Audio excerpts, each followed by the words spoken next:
Entrepreneurs Over 40, Episode 60, with Chloe Holiday talking about her job as an author. One thing that was kind of a family mantra of ours growing up that stood me in great stead all my life, maybe got me in trouble sometimes too, but our informal family motto was, how hard can it be? And I just love that because it's very, very powerful. The truth is, if someone else has been able to do this thing, why not you? What's so very tricky? The secret handshake used to hold people back for a lot of things, whether that was learning how to do well in the stock market or any number of things. But nowadays, with all the information out there in the internet, YouTube, and networking, a lot of things are within the reach of a person who just spends the time to do it. You're listening to Entrepreneurs Over 40, the show for somewhat mature entrepreneurs and side hustlers. And now your host, Greg Mills. Our guest today is a retired military physician and is now a #1 best-selling Amazon author who writes the things she loves to read. Steamy, fun stories about ordinary people in extraordinary circumstances and smart women and men who aren't jerks. She wants to bring readers all the feels, the thrill of a smoldering gaze or the barest brush of fingertips, the shocked gasp at the underhanded villain, the angst of heartbreak, the joy of reunion, and, of course, happily ever after. She loves humor, great banter, and embarrassing situations. She hates to read the same old thing with only the names and places changed, so her goal is to bring readers a fresh, fun, new story every time with no cliffhangers. More than anything, she wants to deliver a rollicking, great story that readers can't put down, one where the good guys prevail in the end, one that will whisk people away from their own tribulations. Introducing the one and only Chloe Holiday. Hi, glad to be here. Thanks for having me. Glad you're here as well. It's great to have you on the show. Now, Chloe, can you take a few moments and fill in the gaps from that intro and bring us up to speed with what's going on in your world today? Well, I'm relatively new at the author thing, and it was quite a change from my previous career, but it's been wonderful fun and a whole different set of skills than I used in medicine. It's been tremendous fun, and I'm enjoying connecting with people in a different way. So right now, I've just released my latest novella, which is called Flyboy, about a crop duster in Texas. And I have just also signed a traditional contract with the Wild Rose Press. That makes me a hybrid author. So I'm mostly self-published for the majority of my stories, but now I have that traditional contract as well. So ideally, it'll be the best of both worlds. Now, do you come from an entrepreneurial background at all? Did anybody in your family have their own business, or was anybody an author, for that matter? Nobody was an author. And in fact, sort of a horrible thing that was a joke in my family for a long time was about a census worker who was interviewing somebody, and they said, "Oh, I'm a writer." And the person said, "I'll just put down unemployed," because the implication was that you basically were just a slacker who'd never make anything of yourself if you were a writer. So no one else in my family writes. I come from a family of doers, though, who can fix anything with baling wire and duct tape. And I grew up dirt poor, and that was really good in a lot of ways because it helped with those times you have to tighten your belt, which you do if you're doing a startup of any sort. And it gave a good can-do attitude and a fear of, it kept me from having a fear of doing things my own self. This audio booth is something that we put together because why not?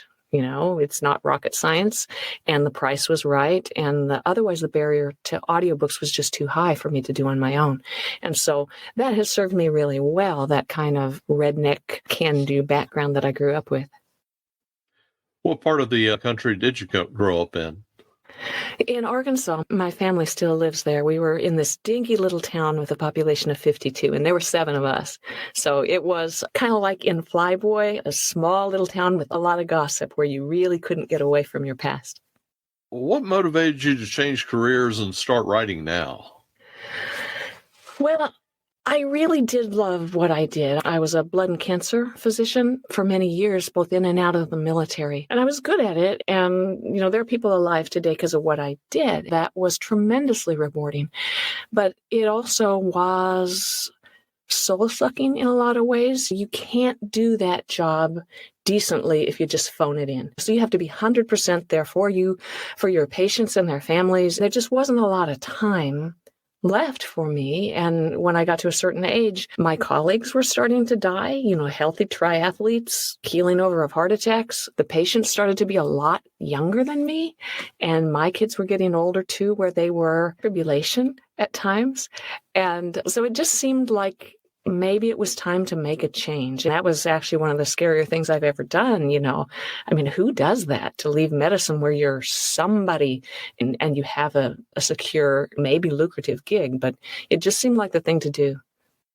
Did you get a lot of pushback on that from your colleagues and friends or family? Well, my family, they don't judge much. They're supportive of whatever I do, and most of what I've done has turned out. And they're really good people who don't try to tell all of us kids how to raise our life or to live our lives.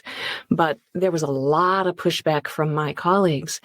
And I imagine this probably is the case for anybody who does a major career change, especially if they're successful. And that pushback came in several different flavors, but it happened again and again. And one of them was, gosh, if you're not a doctor, what are you going to do with your time? You're not worth anything else. This is the one good thing you can do. This is your God-given gift. And so you're a dirtbag if you turn your back on that. There are some physicians who practice until they're gone. It's all they know. And they're so married to the idea of being Dr. whoever that they can't stand the thought of just being some ordinary guy. But for me, it was really good to be some stealthy middle-aged woman in the grocery store. No one came up to me and asked me to look at a mole. And if a beeper went off in a restaurant, it was not mine anymore. So that was a really, really nice change. There were also a lot of docs who could not fathom walking away from the financial security, because I think it's really easy in any career to get used to a certain level of affluence to the point where you can't fathom not being able to have that new car or what have you. And the good thing is, growing up a dirt poor redneck, I was not the kind who had 2 houses and took a bunch of trips to Europe and had a new car all the time. So that helped me know that I was going to be fine and that time was way more important than money. And so it helped me stick to my convictions on that, which was really good, because that last year when I announced it, it was near constant every time I ran into somebody. I'm thinking that they probably weren't meaning to be cruel, but that you were kind of challenging their belief system almost. I think that's exactly it. I think that is exactly it. You hit the nail on the head there, because it's human nature to grouse about your situation, right? And I think it's very, very easy for people to complain about their long hours or call or how, whatever it is that you don't like about your current gig, and medicine is no different. But I think the fact that I dared to say, I'm done, I've achieved what I need to, it's time for me, that was very threatening to them. And I think either they had to say, wow, why am I not doing this? If they couldn't face that for whatever reason, then their only recourse was to say, nah, you're making a mistake. You'll regret it. Mark my words, you'll regret it. So I think that was probably the bulk of it. And maybe some of them were truly worried too. If they were the kind who had to have that new car and thought they were slumming without it, it was probably unfathomable to them that I would go back to not making a lot of money and no guarantee of that potentially for years. Kind of walk us through your first novel and how you start your writing process.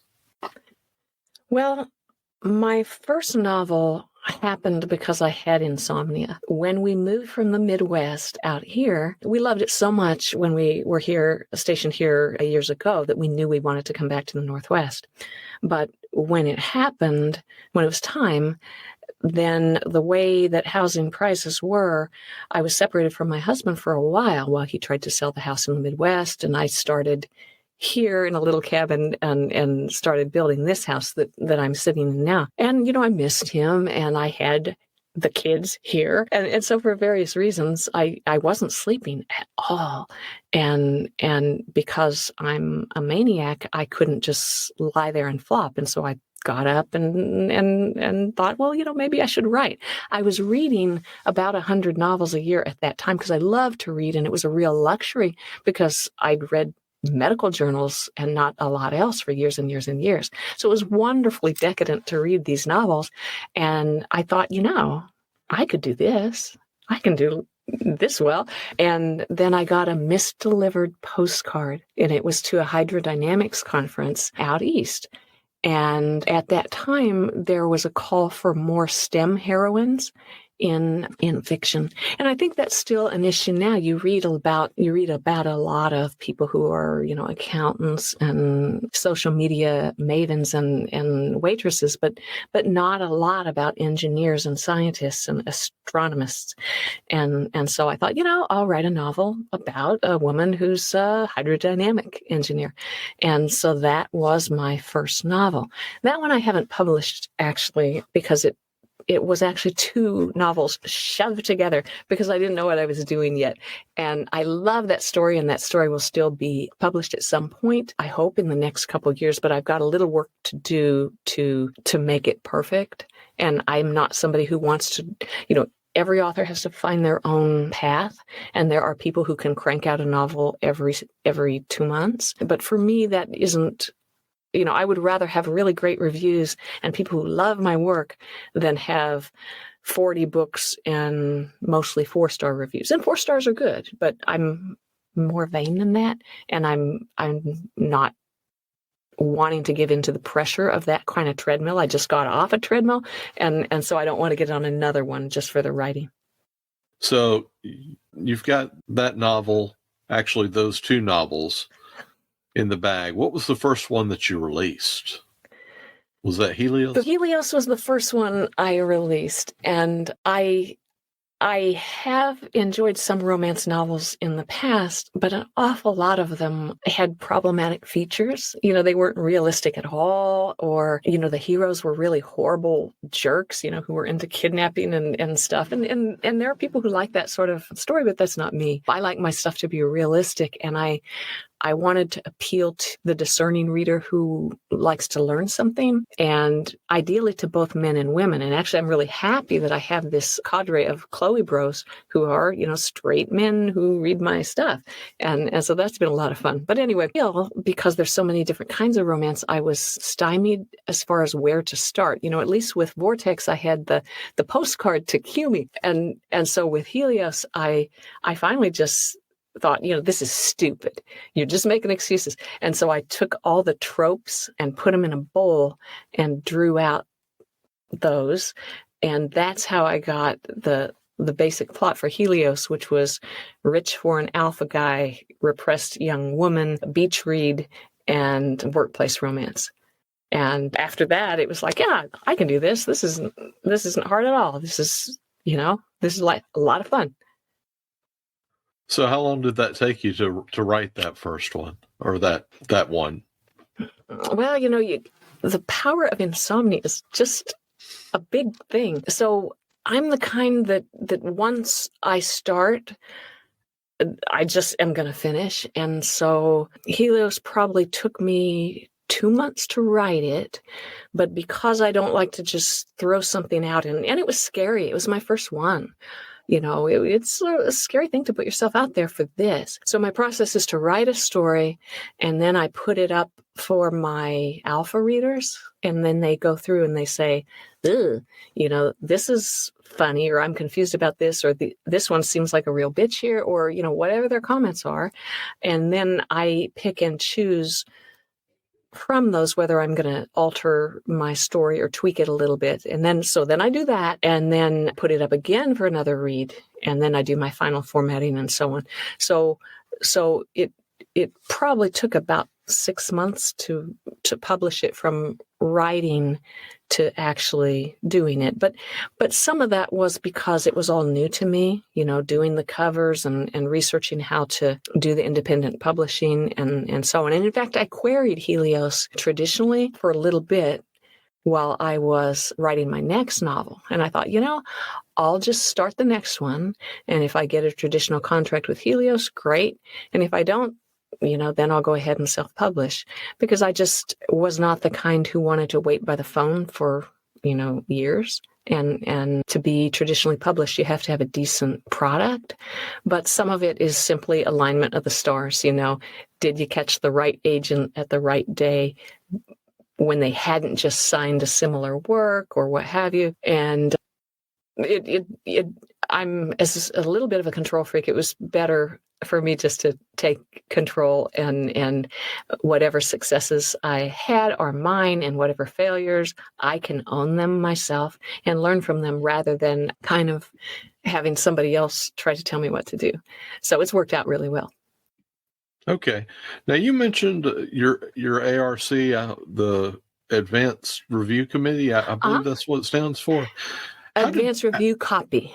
How did you get people to, how did you identify the people to send your novel to for that? Well, there are different ways to do it. And some people post on Facebook. There are a bunch of reader groups there. Other people twist arms of their family members or coworkers, that kind of thing. But that is a little bit fraught with peril, because some family members will say, your novel is rats. It's terrible. This is bad. But a lot of people will say, gosh, that's so nice. You tried really hard. And they won't say anything bad because they don't want to hurt your feelings. So it's better to have strangers if you can. And it also makes you tougher, because they are not going to like everything. And so I belong to this online writing community called Scribble.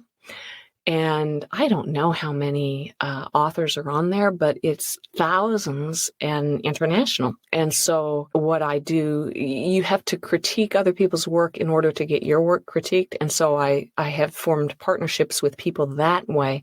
And many of them comprise my ARC team. I also have gone on other platforms, like there's something called Story Origin, where you can post your novel for people who can read the blurb and look at the cover and then decide whether they would like to review that or not. And you do the same thing actually with audio copies. Okay. Now, let me take a step back here. How are you interacting with your readers and fans? How are you keeping in touch with them?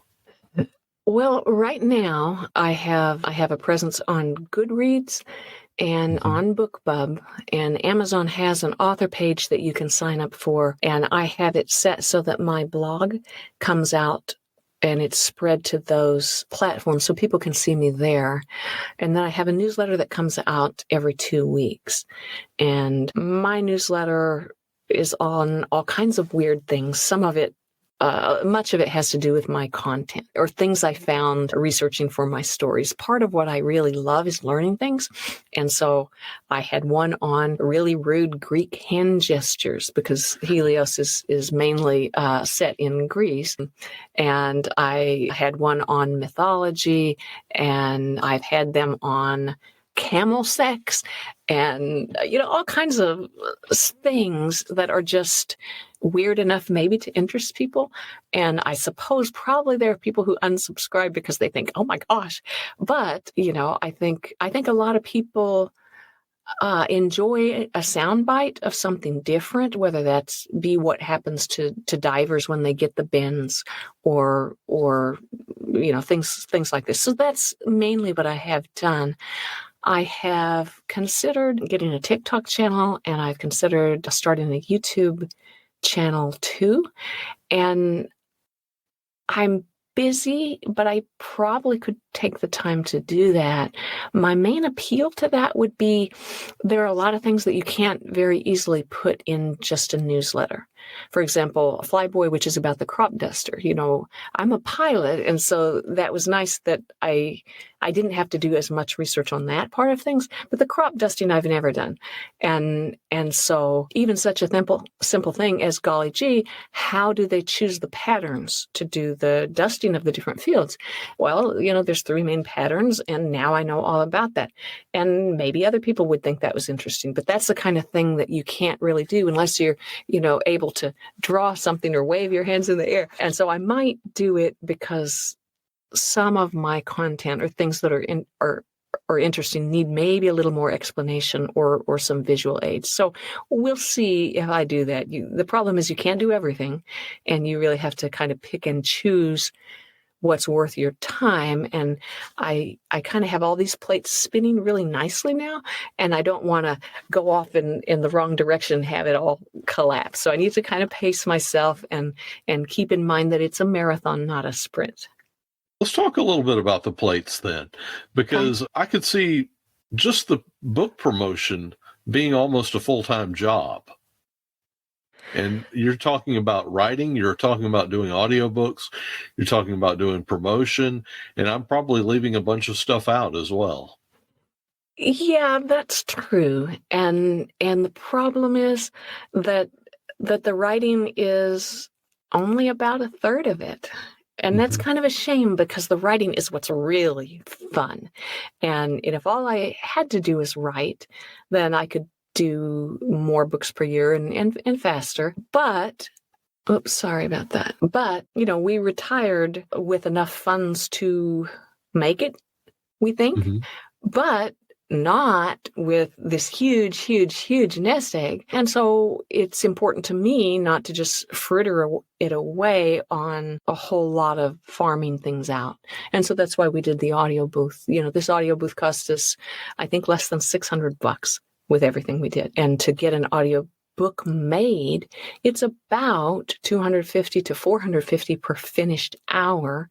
And it usually takes 6.2 hours of dinking around per finished hour, actually. And so that's why most authors don't do audiobooks, is because it's just too prohibitive.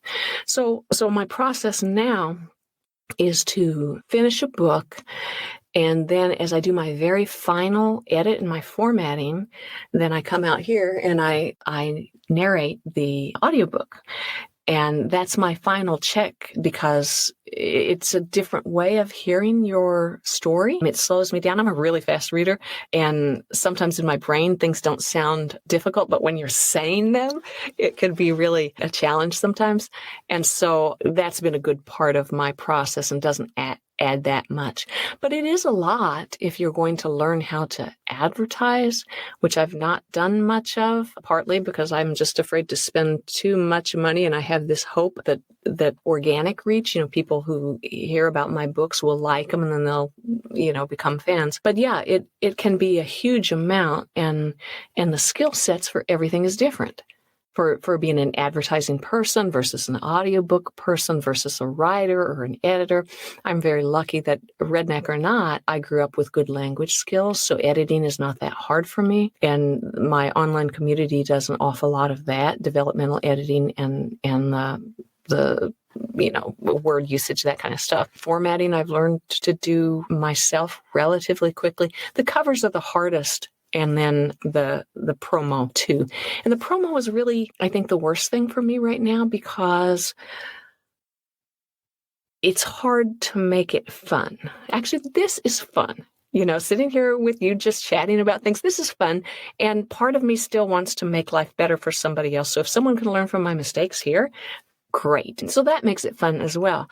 But certain other things just aren't fun. How can I sell my stuff? That's not me. In high school, when we had to sell advertising for the yearbook, that was horrible. And partly what I liked about medicine is I did not have to sell myself at all. People came to me, and it didn't take very long before I got a good reputation. And so I was busy without having to do any kind of sales. And it was probably a little naive to think the same thing would happen with novels, simply because, one, people aren't desperate to read, and they are desperate, if they have cancer, my God, there's nothing more scary. And also, novelists are a dime a dozen. And there's over 1 million new books on Amazon every year. And so that means that you can make the most wonderful book and flip it into the Amazon pond, and it'll sink like a stone if you don't have your act together. So that's getting the reviewers so that when your novel hits, it already has a bunch of decent reviews, and trying to get some visibility through networking with other authors. What has surprised you the most about the writing business? Oh, how little writing is involved. That's been a bit disappointing to me, that the actual writing is mainly only about a third of it, and the rest of the time is all the dinking around with, covers and formatting and that sort of stuff. But it has to be done.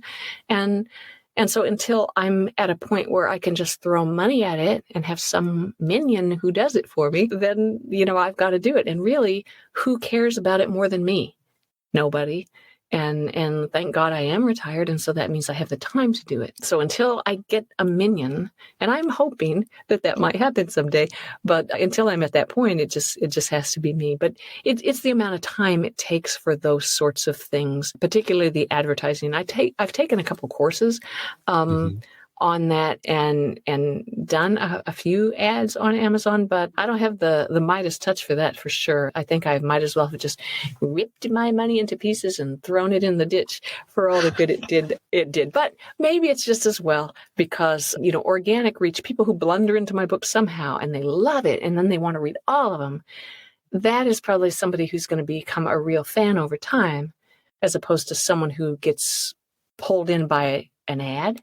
And so that's my happy story that I'm sticking to for my dismal ad results. Okay. Well, what are some of the ways other than ads that you're promoting your books? Well, I'm starting to do a few podcasts like this, and certainly the audio booth has done double duty to make this possible. I don't know. Are you getting pretty good sound? I mean, can you hear things out there or no? You may have better sound than I do, actually. Well, we worked really hard to get it, because, no one wants to be in the middle of something and then have an airplane drive over, or tree frogs. We have a lot of tree frogs out here. But networking with podcasters, and then there's a whole lot of author swaps where you can say, I will put your new release in my newsletter if you will do the same for me later. And there are some people who don't like to do that because they think, well, we're all in competition and I'm not going to give anyone else a chance. I want them to buy my book. I'm not going to share. But the truth is, if there's a lot of bees, there's going to be a lot more flowers, and a reader can read way faster than any one of us can write, even the 8-week story people. And so I don't worry about sharing with other authors that way. And I've found that is fun and actually has some long-term benefits. In fact, 2 of my stories, the A Boy and His Dog and Fly Boy, are collaborations with other authors in which we each wrote our own story. It's entirely my story, but all of us had a shared world that we had to put our stories within. And then we all had to have boy in the title as well, which is why they're titled the way they are. But that was great exposure. And that's why when A Boy and His Dog came out, it hit Amazon #1 best-selling author, because of the amplifying power of all those different authors, each promoting the series.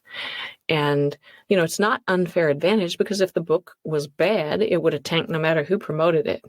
It's a really great way potentially for authors to get their books out there and be seen, to have a lot more exposure. Now, you mentioned newsletters. How are you doing that? How are you A, getting the people onto your newsletter, and B, how are you delivering that? Is that like through, ConvertKit or MailerLite or something? I use MailerLite. Actually, I have SendFox too. I really love, now people are going to hate me, but I love the people who came up with SendFox. They are amazing entrepreneurs, and I have zero doubt that over time it is going to be a killer product.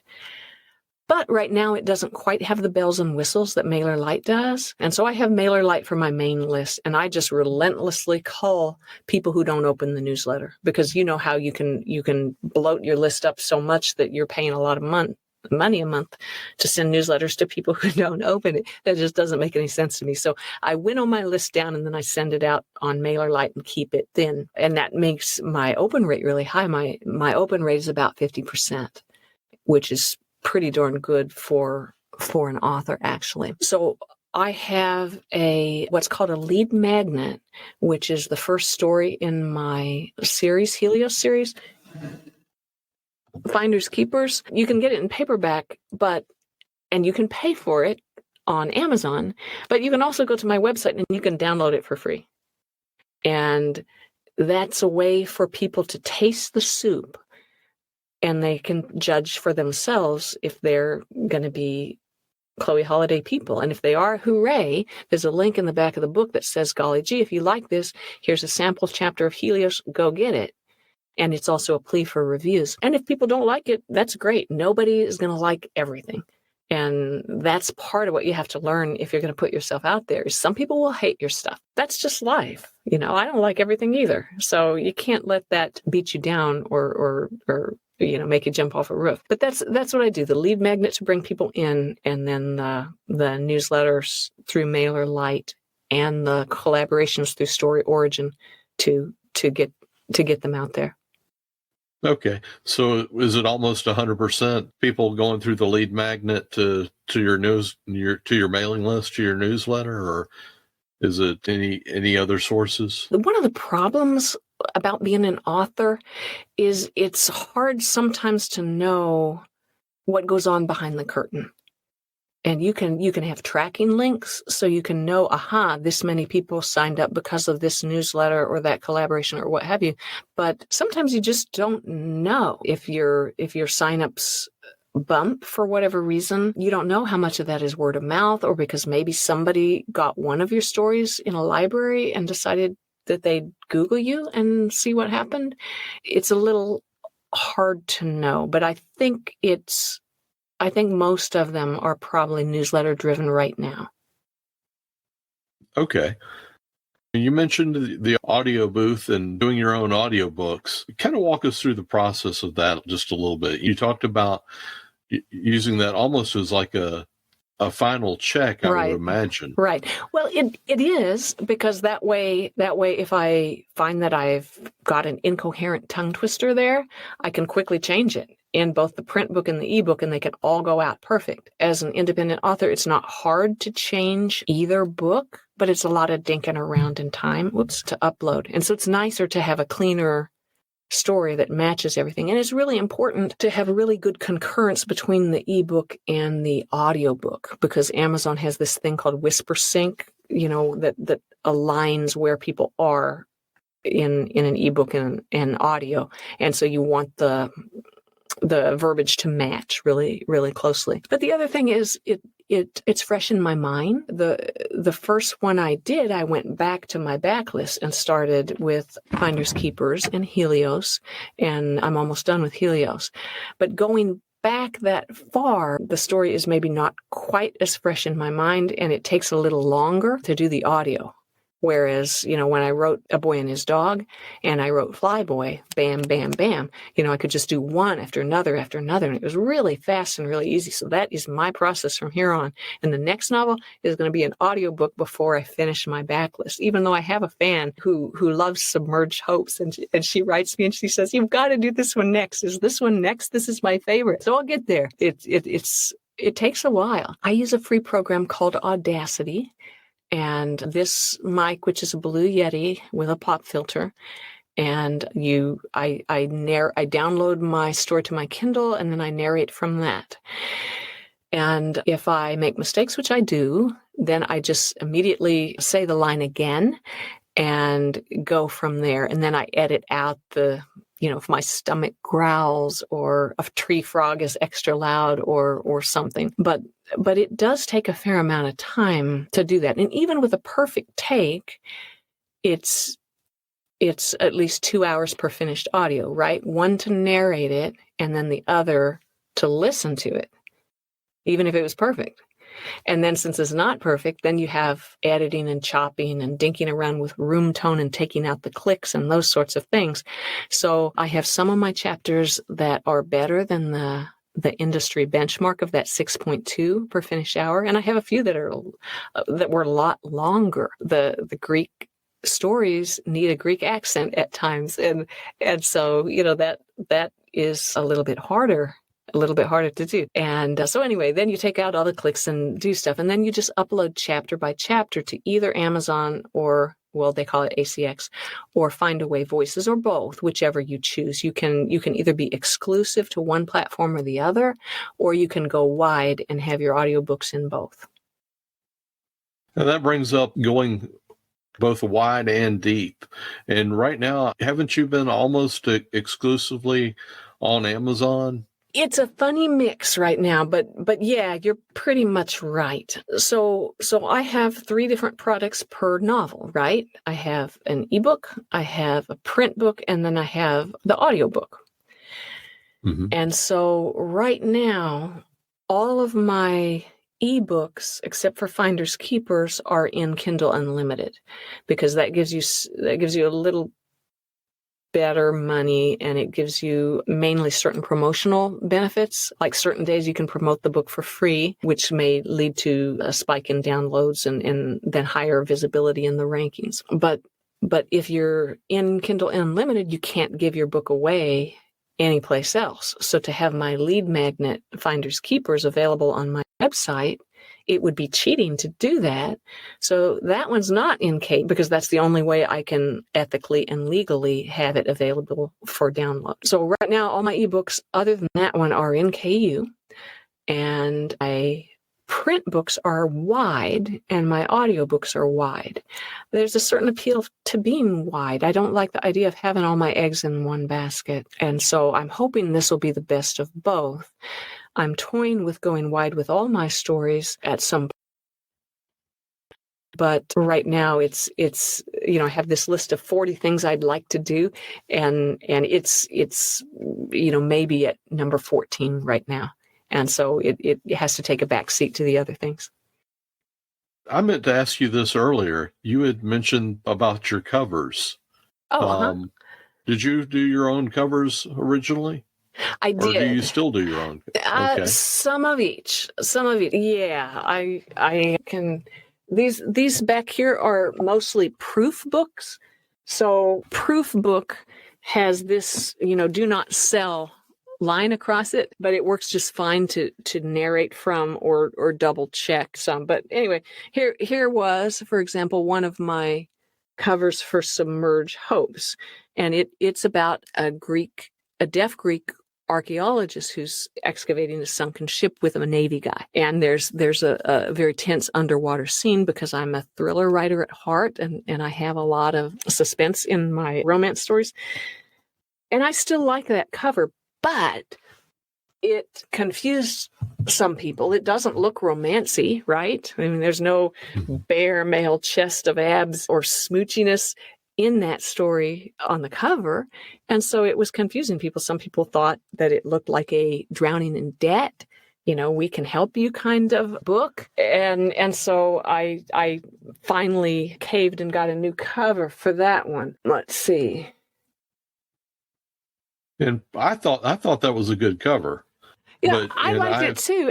And this one, the heroine is a rock climber. And I just love this. I mean, it says what the story is about, but it didn't say romance to enough people.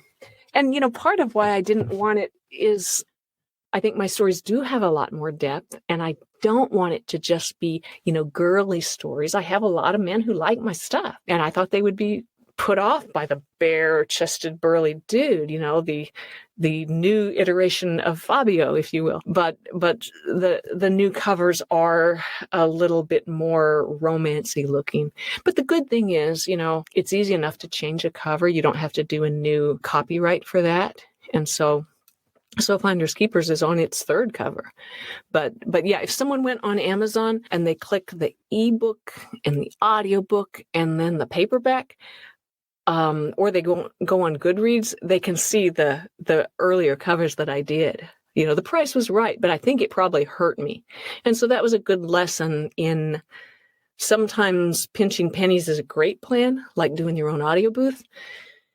But other times pinching pennies is bad and it's going to hurt you in the end. And I think, even though I think cover design is fun, I think it's maybe not my best skill set. And that is something that more and more I'm having someone else do. Okay. Yeah, I would have thought that would have been a perfectly fine cover, but I guess you kind of have to go with what the genre demands. Well, I think it's that old adage, don't judge a book by its cover. People do. People want to see at one glance, what is this story about? And if there's a half-naked man or two couples smooching, they know immediately that this is a romantic sort of story.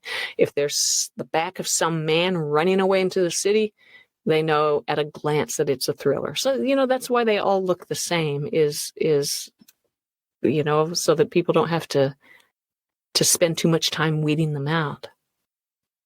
Okay. Now, what's next for you? Well, I'm a little bit of a masochist, I guess. And so instead of just writing to market. Well, that's an entirely different podcast. Yeah. but the writing to market is where you look and you say, aha, this is selling dystopian stories with really young high school kids, or vampire stories with really young high school kids, the Twilight kind of sort of things, so if you just write that kind of story, that's very simple. It's kind of cut and dried. But I kind of have this thing where where I tell myself, ooh, I wonder if I could do that. And so that's why I have a deaf protagonist, because I thought that would really be a challenge to write a story from the viewpoint of somebody who couldn't hear at all. And quite a challenge with relationships too.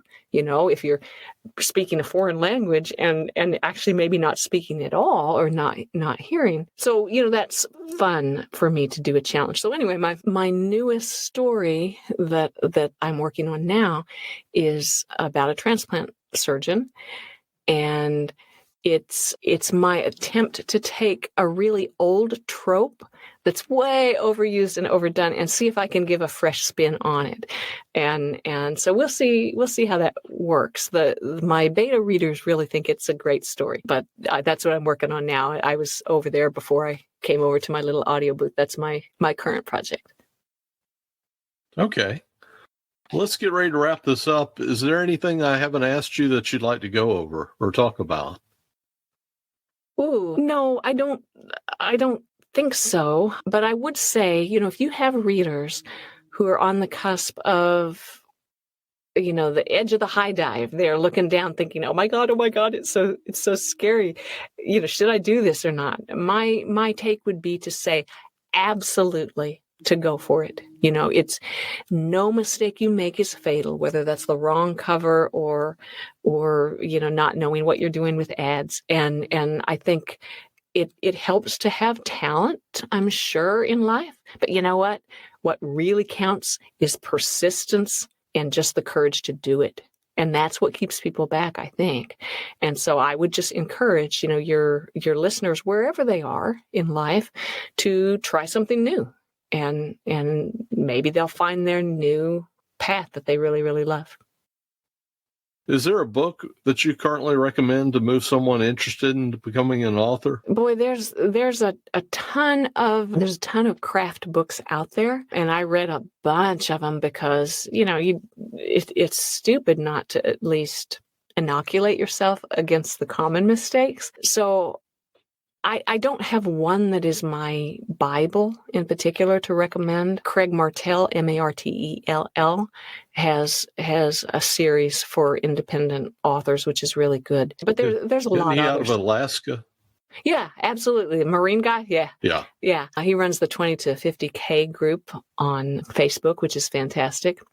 But I don't think you can do better than just writing. Write something. It's probably going to be terrible at first. And then you put it out there for people to look at, and then you get feedback, what works and what didn't work.